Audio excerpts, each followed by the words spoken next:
রাজধানী ঢাকার মোহাম্মদপুরে মা মেয়ে খুনের ঘটনায় অভিযুক্ত গৃহকর্মী আয়েশা বেগমকে স্বামীসহ ঝালকাঠির নলছিটি থেকে গ্রেপ্তার করেছে পুলিশ।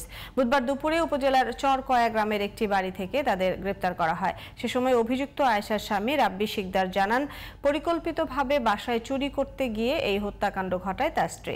গ্রেপ্তারের পর আসামিদের ঢাকায় নিয়ে আসা হয়েছে। ঝালকাঠির প্রতিনিধির তথ্য ও ছবিতে আরো জানাচ্ছেন সোহেল আহমদ। চেষ্টা করছি হয়তো ব্যাগে যে ল্যাপটপ মোবাইল টোবাইল এগুলো নিয়ে আসলে হয়তো পরে টাকা পাইবো, আমরা দিব, ঠিক আছে। কিন্তু ওই যে নিয়ে আসার সময় মানে সব কিছু কমপ্লিট নিয়ে আসবো, এই সময় মনে হয় আর ম্যাডাম পিছন থেকে আটকাইছে। যাই হোক ওই ধস্তাধস্তি ঠেরে বাইচা চিন্তা করছে যেটা আটকাইছে, বাসন লাগবো, বাইচা আসার চিন্তায় ওই মানে দেখে নাই তো সামনের দিক পিছের দিকে, যতক্ষণ না ছাড়ছে ততক্ষণ হবে না। এভাবেই রাজধানীর মোহাম্মদপুরে মা ও মেয়েকে হত্যার বর্ণনা দিচ্ছিলেন খুনে অভিযুক্ত স্ত্রী আয়েশা বেগমের স্বামী রাব্বি শিকদার। দুপুরে ঝালকাঠির নলছিটি থেকে তাদের দুজনকে গ্রেপ্তার করে ঢাকা মহানগর গোয়েন্দা পুলিশের একটি বিশেষ দল। স্থানীয়রা বলছেন, আসামি রাব্বি শিকদারের বাবা প্রায় ২০ বছর আগে কর্মসংস্থানের উদ্দেশ্যে ঢাকায় চলে যান। জন্মের পর থেকে রাব্বি কখনো গ্রামের বাড়িতে আসেননি।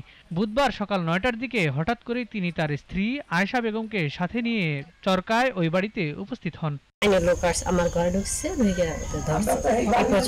আমরা কিছু জানি না।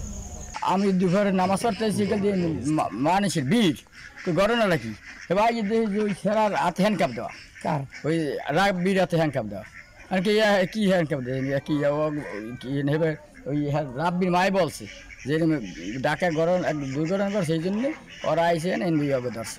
বাই হালাই ঠিক গেছে, মা স্ট্রোক করছে 3বার 4বার, বাইর কোনো খবর নেই, বাইর বলাগো কোনো খবর নেই। এখন হঠাৎ করে কি ফ্রেন্ডে কি আইলে তা জানি না। গত সোমবার রাজধানীর মোহাম্মদপুরের শাহজাহান রোডের এক বাসায় ৪৮ বছর বয়সী লায়লা আফরোজ এবং তার ১৫ বছর বয়সী মেয়ে নাফিসা লাওয়াল বিনতে আজিজকে গলা কেটে খুন করা হয়। ওই বাসায় কাজ করতেন আয়েশা। সোহেল আহমদ, জিটিভি নিউজ।